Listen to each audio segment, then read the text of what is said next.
చెప్పమంటారు దానికన్నా ముందుగానే ఊహించుకోవడానికి చదువుకోవాలి. ఎందుకంటే మనం ఎంత ఇబ్బంది పడినా మన సమయానికి శరీరం సహకరించదు కనుక సమయాన్ని మనం ఖచ్చితంగానే పాటించడానికి ప్రయత్నంలో సమయం 2 గంటలు అయింది.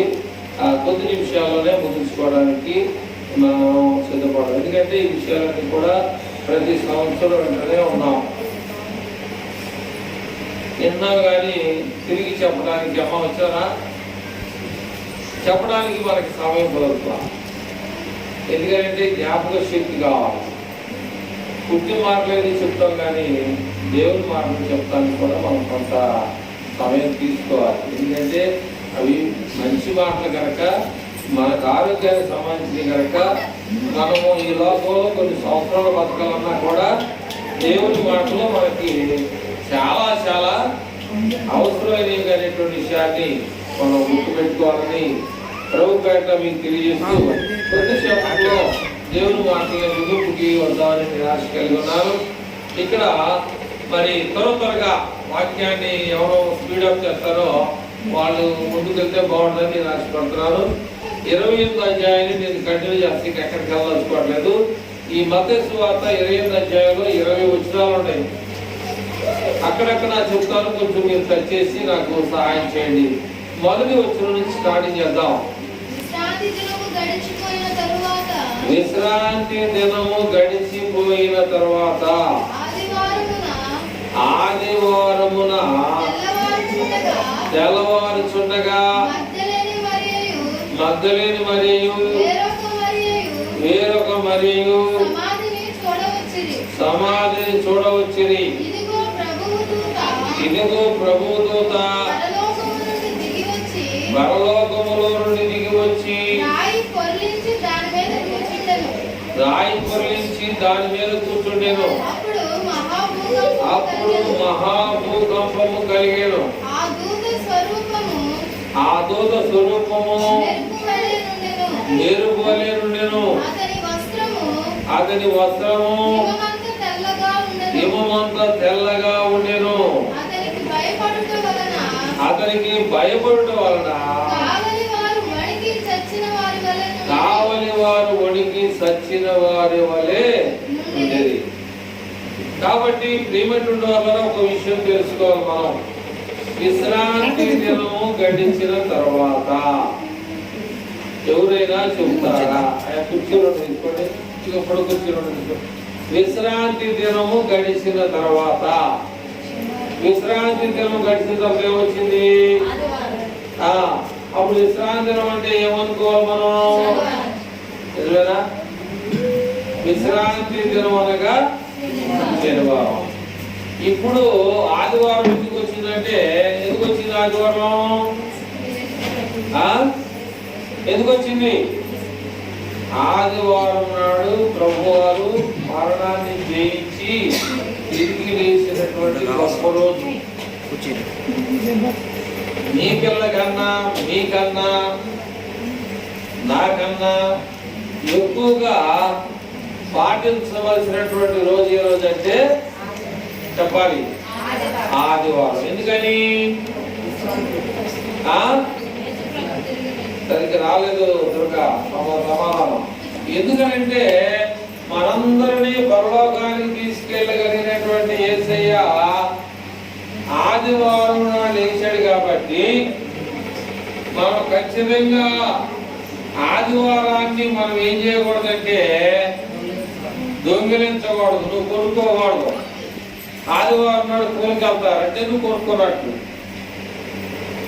యేసు ప్రభువారు ఈ లోకంలో ప్రజలందరి కోసం ఆయన తిరిగి లేచి నేను ఇక్కడ ఉన్నాను, నేను ఎక్కడ ఉన్నాను, కనపడాలి, ఎంతమందికి ఎంతమంది కనపడాలని ఆయన చెబుతుంటే మనం ఏం చేస్తున్నామంటే ఆ ఆదివారాన్ని దొంగతనం చేసి డబ్బులు సంపాదించుకుంటున్నాం. అది మీ ఇష్టం. చేయొచ్చో చేయకూడదంటే చేయకూడదు. విశ్రాంతి దినము రోజున పాత నిబంధనలో మోషే ధర్మశాస్త్ర ప్రకారంగా ఈనాడు కట్టుబడులు ఏలేవు. కట్టుబాట్లు లేవు. ఈ చాలాసార్లు చెప్పా, ఎవడైనా చేలో దొంగతనం చేసినా, ఎవరైనా తన్నుకున్నా ఒక రచ్చబండ దగ్గర తీసుకొచ్చి కట్టేయడము, ఈ దెబ్బలు పట్టడము ఒక సిద్ధాంతం. కొన్ని విధాల్లో అలా కొన్ని ఊర్లో మీరు చూసే ఉంటారన్నమాట. అటువంటి పరిస్థితుల్లో నుంచి యేసు ప్రభు ఏంటంటే, ఏ ఇంట్లోనైనా విశ్రాంతి దినం రోజున నువ్వు వేసి పొగగాని వచ్చిందనుకో ఏం జరుగుతుంది? బయటికి లాక్కొచ్చి రాళ్లతో కొట్టి చంపమని ఆనాడు చట్టం తీర్మానం చేసింది. ఈనాడు నువ్వు ఎక్కడికి వెళ్తున్నావు కూడా నేను అడిగేవాడు లేడు, ఒక గ్రామం పెద్ద లేడు, పెళ్లి పెద్దలు లేరు, గ్రామంలో పెద్దలంటే ఏమీ లెక్కలేదు.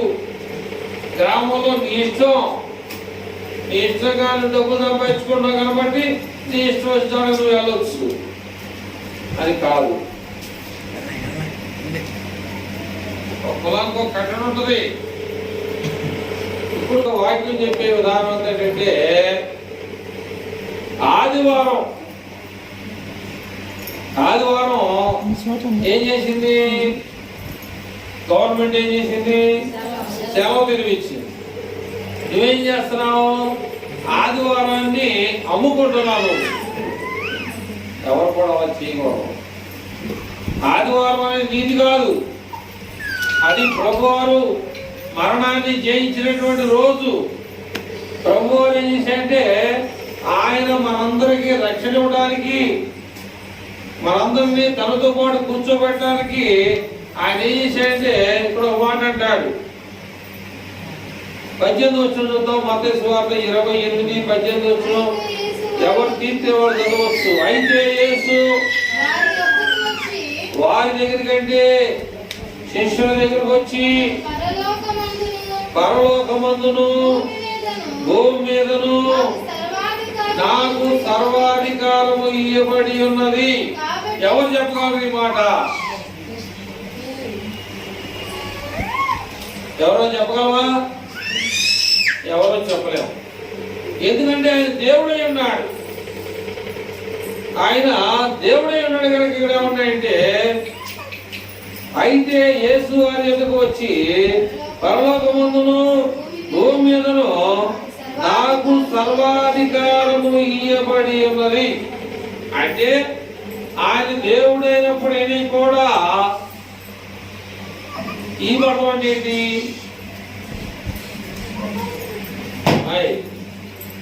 ఈ పడతాం అంటే ఏంటి? ఒకరి నుండి తీసుకున్నాడు అంతేగాని తనంతటి దానికి అధికారం లేదు. నాకు ఇవ్వబడింది అంటాడు. నాకు ఉద్యోగం వచ్చింది, నీకు వచ్చినట్టుగా ఆధారం ఏంటంటే కాగితాడు. ఉద్యోగం వచ్చినట్టుగా ఒక లెటర్ ఇస్తామన్నమాట. అట్లాగే ఇక్కడ పరలోకమందు ఉన్నటువంటి తండ్రి దేవుడు ఏం చేశాడంటే, యేసు ప్రభువారికి ఏమిచ్చాడు? భూమి మీదను పరలోకంలోను ఆకాశంలోను అన్ని చోట్ల కూడా ఆయనకి సర్వాధికారి, సర్వాంతర్యామి. ఆయన ఎక్కడైనా ఉంటాడు. నిన్న నేడు నిరంతరము అనేకమైనటువంటి ఈ భూభాగం అంతా కూడా ఆయనకి. కనుక ఇప్పుడు కానీ అప్పుడే కానీ కూడా యేసు ప్రభువాన్ని చూడటానికి చాలా మంది స్త్రీలు వచ్చారు. ఇప్పుడు కూడా ఆరాధనకి చాలా మంది తిరిగి వస్తున్నారు. కాబట్టి మరి స్త్రీల్లో ఉన్నటువంటి బలహీనత ఘట్టమైనప్పటికీ స్త్రీలు ఏం చేయాలంటే, ఏం చేయాలి? స్త్రీలు ఏం చేయాలంటే కుటుంబం కోసం ఏం చేయాలంటే ప్రార్థన చేయాలి. బిడ్డల యొక్క భవిష్యత్తు కోసం ప్రార్థన చేయాలి. బిడ్డల యొక్క స్థితిగతులు, ఉద్యోగం లేదా, చదువు లేదా, పాస్ అవడానికి సిద్ధంగా ఉన్నాడా, లేకపోతే చదవాలని ఇష్టం లేకపోతుందా, లేకపోతే వివాహానికి సిద్ధపడుతున్నాడా, లేకపోతే అతనికి ఏం కావాలి, అతనికి ఏం కావాలి అనేటువంటి విషయాన్ని ఎవరు తెలుసుకోవాలంటే తల్లిదండ్రులు తెలుసుకొని వాళ్ళ యొక్క నాడి అంటే వాళ్ళు ఏం చేస్తున్నారు సమాజంలో సంఘంలో పాత్ర ఏమై ఉంది, సంఘంలో యవనస్తుల యొక్క పాత్ర ఏం చేస్తున్నారు.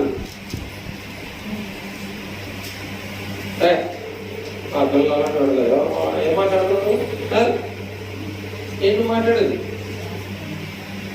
అనేవాళ్ళు చాలా మంది లోపల ఉన్నారు. కానీ ఏంటంటే మన పిల్లల యొక్క విధానాన్ని మనం ఏం చేసుకోవాలంటే దేవుని దగ్గరికి ప్రార్థన పూర్వమైనటువంటి విషయాలను తీసుకొని రావాలి. కానీ ఈనాడు యేసు ప్రభు వారిని అనేక విధాలుగా అనేక రీతులుగా ఆరాధిస్తున్నారంటే కారణం ఏంటి? కారణం ఏంటి? ఎందుకని యేసు ప్రభు దగ్గరికి ఎక్కువ మంది వస్తున్నారు? ఇంకా ఎవరైనా వెళ్తలేదండి, ఏదో కొంచెం ఉడతపచ్చికి వెళ్తారు. ఎందుకని వస్తున్నారు అంటే బెల్లం ఉన్నంతసేపు ఈగలు వస్తూ ఉంటాయి. అదేదా? అందుకని ఆయనలో ఏముందంటే శక్తి ఉంది. ఆయనలో బలమైనటువంటి శక్తి ఉండడం ద్వారా అనేక మంది ఆయన్ని వెంబడిస్తా ఉన్నారు. ఆయనలో మేలులు ఉన్నాయి. ఆయనలో ఏది అడిగినా ఇచ్చేటువంటి ఆ గొప్ప ఆశీర్వాదాలు ఆయన దగ్గర ఉన్నాయి. కనుక మనం ఏం చేయాలంటే యేసయ్యని మనం వెంబడించాలి. ఆయన వెంబడించాలి. ఆయన గారు మనం వెంబడించలేదనుకో మన కుటుంబాలు అభివృద్ధి చెందితే చెందవచ్చు. మన కుటుంబాలు అన్ని బాగా నుండి ఏమి ఇబ్బంది లేదనుకోవచ్చు. అట్లాగే ధనవంతులు ఏమన్నాయంటే నా ప్రాణమా తిను తాగు చూపించు, ఏం బాగలేదన్న. గోడంత సంపాదించా ఏం చేసుకుంటా నేను? ఏమన్నాడైనా పిసనాలి సంఘానికి అధ్యక్షుడు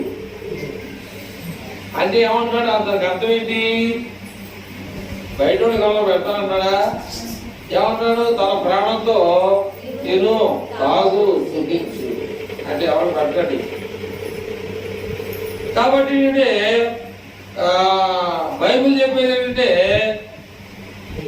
పుచ్చుకొనుట కంటే ఇచ్చుట నీకు ధన్యత. పుచ్చుకొనుట కంటే ఇచ్చే నీకు ధన్యత.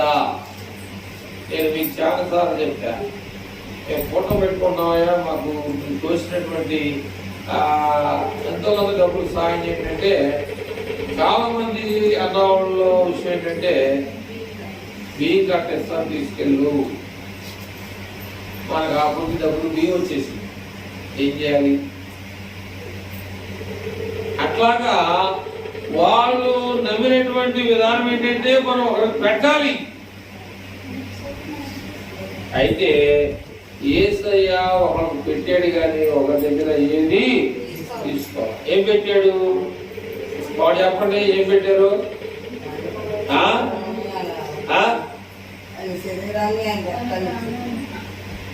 ఏం పెట్టాడు? ఏం పెట్టాడు? నాకు ఆన్సర్ అట్లా.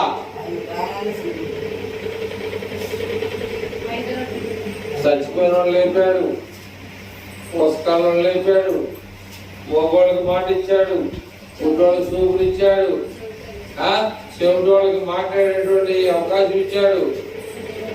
10 మంది ఎవరు? 10 మంది ఏం చేశారంటే అయ్యా మా పరిస్థితి ఎలా ఉంది, మమ్మల్ని రక్షించమని చేసుకోమని అడిగితే మీరు ఎలాంటి మీ విశ్వాసాన్ని బట్టి మీకు ఏం జరుగుతుందంటే దారిలో వెళ్ళిపోతా ఉండగా ఎవరి కాడి అన్ని చేతులు మంచిగా వచ్చేసినాయి అన్నమాట. 10 మంది బాగుపడ్డారు. కానీ యేసు ప్రభు దగ్గరికి వచ్చింది ఒకడే. కానీ ఆయనలో ఏం లేదు.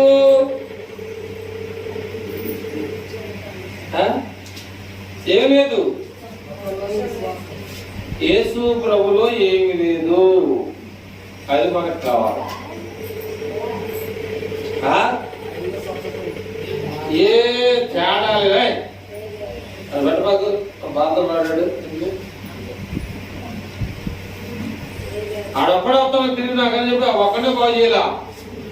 10 మందిలో ఎప్పుడైనా సరే 10 మంది బాగుపడద్దు, ఒక్కడే తిరిగిపోతారు కాబట్టి 9 మంది ఆధారాలు బాని తిరిగి వచ్చాడు బాగు చేయాలనుకున్నాడా? ఉత్తరం మనం వచ్చింది చూడు, ఎక్కడికి వచ్చింది, ఎక్కడికి వచ్చింది తలనాడు మనందరం కూడా ఇక్కడ ఒక మాట చూద్దామా, 19 వచ్చిన చూద్దాం. 19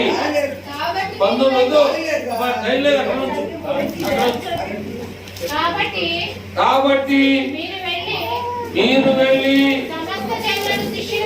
సమస్త జనులను శిష్యులుగా చేయండి, తండ్రి యొక్కయు కుమారుని యొక్కయు పరిశుద్ధాత్మ యొక్కయు నామములోనికి వారికి బాప్తిస్మం ఇచ్చు. నేను మీకు ఏ సంగతులను ఆజ్ఞాపించుదునో వాటన్నిటిని గైకొనవలెనని వారికి బోధ చేయండి. ఇదిగో నేను యుగ సమాప్తి వరకు సదాకాలము మీతో కూడా ఉన్నానని వారితో చెప్పాను. సదాకాలం, యుగ సమాప్తి. యుగ సమాప్తి అంటే ఈ భూమి అంతము అయ్యేంత వరకు. వాటర్ వాటర్ గెలుపు ఫోన్ చేస్తా, ఫోన్ చేయట్లేదు, దీంట్లో ఫోన్ చేయి.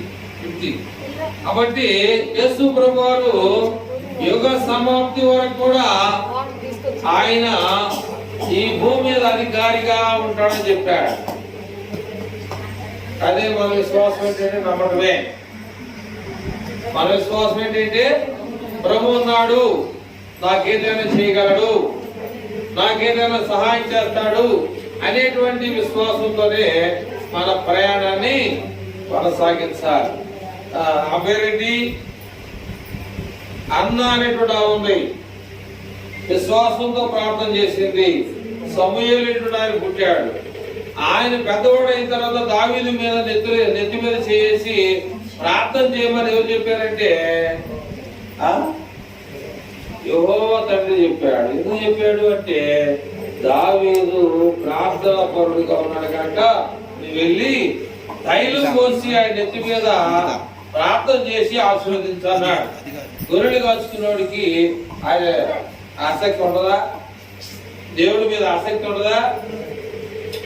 దేవుడు చూశాడు. మనకేం తెలుసు? ఆయన ఆత్మలో విశ్వాసంతో లేదు, దేవుడు చూసి ఏం చేశాడంటే ఆయన ఆశీర్వదించాడు. ఆయన ఆశీర్వదించబడకూడదు అంటానికి ఎవరికి అధికారం లేదు. కనుక ప్రియపెట్టిన వాళ్ళ మరి యేసుక్రీస్తు ప్రభు వారి గురించి ప్రతి సంవత్సరం కూడా 40 దినాలు ఉపవాసం ఉండి మరి చివరి దినము అనగా మనకు ఎక్కువగా ఈస్టర్ పండుగ అనేటువంటి దాన్ని ఈ పండుగల్లో చివరి పండుగ క్రిస్మస్ ఒకటి చేస్తాం. జనవరి 1 నూతన సంవత్సరాన్ని చేస్తాం. ఇది ఆఖరిగా మరి ఇది ఒక గొప్పనటువంటి పండుగగా మనం తీర్మానం చేసుకొని ఇలా చేయడం అనేది గొప్ప సంతోషకరమైన విషయం. అదే ఉదయకాల సమయంలో ప్రార్థన పెట్టాలి.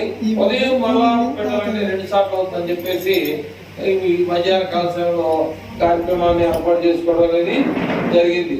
మరి కళ్ళు మూసుకున్నట్లయితే ఇక్కడ కార్యక్రమాన్ని ముందుకి ప్రార్థన ద్వారా ముందుకెళ్దాం అని చెప్పేసి ప్రోగ్రామ్ తెలియజేస్తాం.